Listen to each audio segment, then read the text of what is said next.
कहानी की शुरुआत में हम 5 दोस्तों को देखते हैं जो एक बैंड शो के लिए मेक्सिको जा रहे थे। ये लोग अपने साथ गाड़ी में ढेर सारा गांजा भी लोड करके रखे थे ताकि मेक्सिको पहुंचकर ये लोग वहां गांजा बेच सकें। यहाँ हम इस कहानी की मेन कैरेक्टर एरिन को देखते हैं जो अपने दोस्तों के साथ काफी खुश थी और ये लोग टेक्सास के वीरान इलाके से गुजरते हुए गाने गाकर सफर को एंजॉय कर रहे थे। तभी अचानक उनकी गाड़ी के सामने एक लड़की आ जाती है। ये लोग उस लड़की को किसी तरह से बचाकर अपनी गाड़ी रोक लेते हैं। एरिन उस लड़की से पूछती है कि क्या तुम ठीक हो, लेकिन वो लड़की बिना कोई जवाब दिए आगे की तरफ जाने लगती है जैसे कुछ हुआ ही नहीं हो। ये देखकर ये लोग समझ जाते हैं कि ये लड़की किसी मुसीबत में है, इसलिए एरिन और उसकी दोस्त गाड़ी से निकलकर उस लड़की के पास जाती है। यहाँ हम देखते हैं कि वो लड़की अपने आप से ही बात कर रही थी और कहती है कि ये जगह बहुत ही खतरनाक है, इसलिए मुझे घर जाना होगा। एरिन इस लड़की की बातों को इग्नोर करते हुए उसे अपनी गाड़ी में बिठा लेती है। अब ये लोग आगे बढ़ते हुए एक मीट कंपनी के सामने से गुजरते हैं और उस कंपनी को वो लड़की भी देख लेती है, जिसे देखकर वो लड़की रोने लगती है और कहती है कि तुम सब गलत रास्ते पर जा रहे हो। ये कहते हुए वो लड़की गाड़ी के ड्राइवर पर हमला कर देती है और जबरदस्ती उसे गाड़ी को रुकवा लेती है। वो लड़की रोते हुए कहती है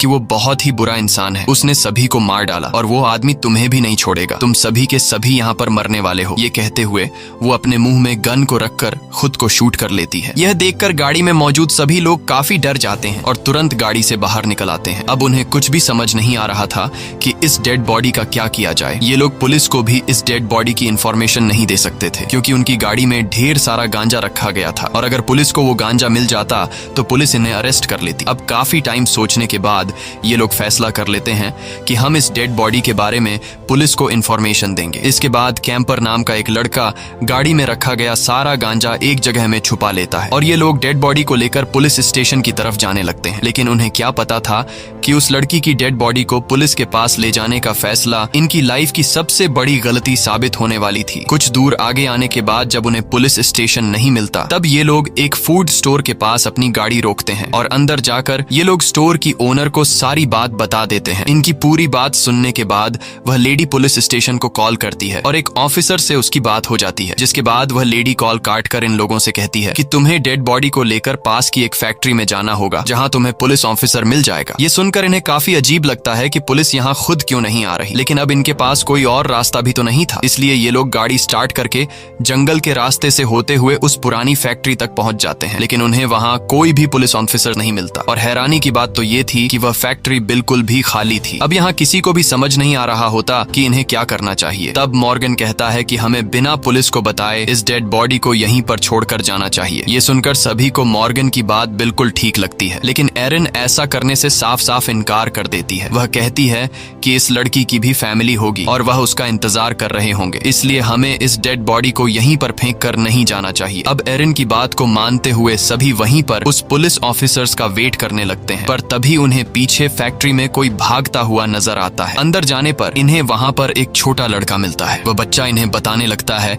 कि पुलिस ऑफिसर यहाँ पर नहीं आएगा और वह पुलिस ऑफिसर इस वक्त अपने घर पर होगा। अब ये लोग इस बच्चे से पुलिस ऑफिसर का एड्रेस लेने के बाद एरिन और कैंपर पुलिस ऑफिसर के घर की तरफ निकल लेते हैं, जबकि बाकी 3 साथी वहीं पुरानी फैक्ट्री के पास उनका इंतजार करने लगते हैं। कुछ दूर पैदल जाने के बाद उन्हें घर मिल तो जाता है, लेकिन दरवाजे से झांकने पर उन्हें अंदर कोई भी दिखाई नहीं देता, जिससे ये लोग समझ जाते हैं कि यहाँ कोई भी नहीं रहता। अब ये लोग जैसे ही यहाँ से जाने वाले होते हैं तभी व्हील चेयर पर एक बूढ़ा आदमी बाहर आता है जिसकी दोनों टांगे कटी हुई थी। वो लंगड़ा आदमी उनसे कहता है कि ये पुलिस ऑफिसर का घर नहीं है, लेकिन मैं तुम्हारी हेल्प करते हुए उस पुलिस ऑफिसर को कॉल कर सकता हूँ, पर तुम दोनों में से एक ही बंदा अंदर आकर पुलिस को कॉल कर सकता है। ये सुनकर उन्हें अजीब तो लगता है, लेकिन फिर ये सोचते हैं कि ये लंगड़ा क्या ही कर लेगा, इसलिए कैंपर खुद बाहर रहकर एरिन को घर के अंदर भेज देता है। अंदर आकर एरिन फोन पर पुलिस से बात करती है और पुलिस वाले को सब कुछ बता देती है। तब पुलिस ऑफिसर एरिन से कहता है कि तुम परेशान मत हो, तुम मेरा इंतजार करो, मैं आधे घंटे में पहुंचने वाला हूँ। ये कहकर पुलिस ऑफिसर कॉल काट देता है। अब एरिन जैसे ही घर से बाहर निकलने लगती है तभी वो लंगड़ा आदमी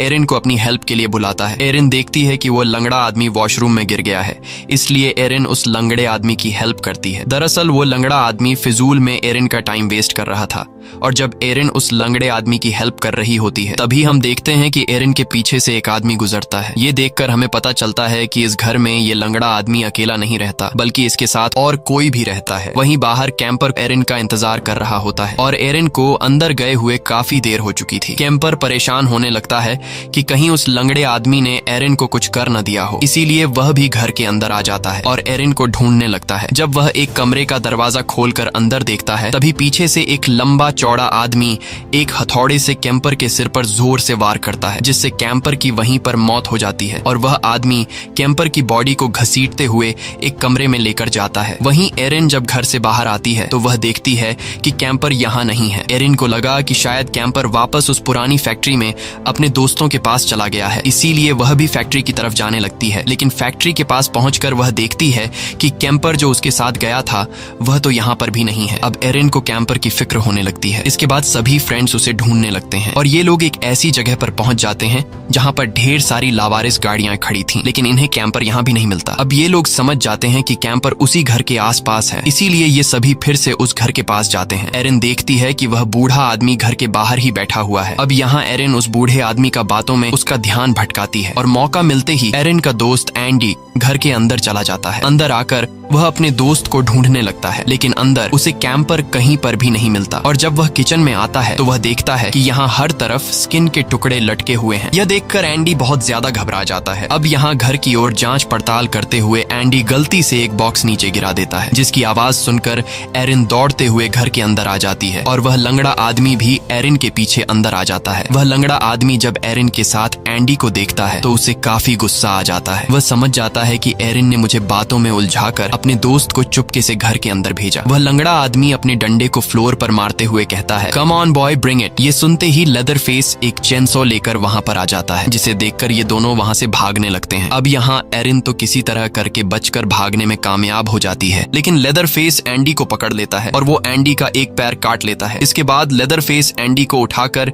नीचे बेसमेंट में ले जाता है, जहां वो उसे एक मीट हुक पर लटका देता है। लटकाने के बाद वो उसके कटे हुए पैर पर नमक डालने लगता है और फिर उसके कटे हुए पैर पर पेपर लपेट देता है ताकि उसे ज्यादा दर्द महसूस हो। यहाँ पर हम देखते हैं कि लेदर फेस कैंपर के चेहरे की खाल उतार देता है और उसका अपने लिए एक फेस मास्क बना लेता है। इसके बाद वो अपना पुराना मास्क उतारता है, तब हम उसके असली चेहरे को देखते हैं जो देखने में काफी ज्यादा डरावना लग रहा था। वहीं दूसरी तरफ एरिन फैक्ट्री पहुंचकर अपनी गाड़ी को स्टार्ट करने की कोशिश करती है, लेकिन गाड़ी स्टार्ट नहीं हो रही थी। तभी वहां पर वो पुलिस ऑफिसर भी आ जाता है जिसे एरिन ने कॉल किया था। पुलिस को देखकर ये सभी काफी खुश हो जाते हैं और सुकून की सांस लेने लगते हैं। ये लोग उस पुलिस ऑफिसर को पूरी बात समझा देते हैं कि यहाँ एक बहुत ही खतरनाक आदमी रहता है जो सभी लोगों को मार रहा है। पुलिस ऑफिसर कहता है कि मैं पिछले कई सालों से यहाँ पर ड्यूटी दे रहा हूँ, लेकिन मुझे तो कोई ऐसा आदमी नहीं दिखाई दिया। अब यहाँ अचानक उस पुलिस ऑफिसर की इनकी गाड़ी में ड्रग्स पर नजर पड़ती है, जिसे देखकर पुलिस ऑफिसर काफी ज्यादा गुस्सा हो जाता है और वो उन तीनों को गाड़ी से बाहर निकालकर जमीन पर लिटा देता है और उनके सिर के पास गोली चलाकर कहता है कि नशे की हालत में तुम लोगों ने ही उस लड़की को मार डाला है। अब ये लोग जब नहीं मानते तब पुलिस ऑफिसर मॉर्गन को अपने साथ गाड़ी के अंदर ले जाता है और उससे कहने लगता है कि जैसे उस लड़की ने खुद को मारा था, ठीक उसी तरह तुम करके मुझे दिखाओ। इसके बाद ऑफिसर मॉर्गन को गन देता है और वो उसे गन को अपने मुंह में रखने के लिए फोर्स करने लगता है। अब मॉर्गन जब अपने मुंह के अंदर वेपन रखता है तब वो ऑफिसर मॉर्गन से कहता है कि ट्रिगर प्रेस करो। ये सुनकर मॉर्गन काफी घबरा जाता है और वो गन सीधा उस पुलिस ऑफिसर पर तान देता है। मॉर्गन उस पुलिस ऑफिसर को मारने की कोशिश तो करता है,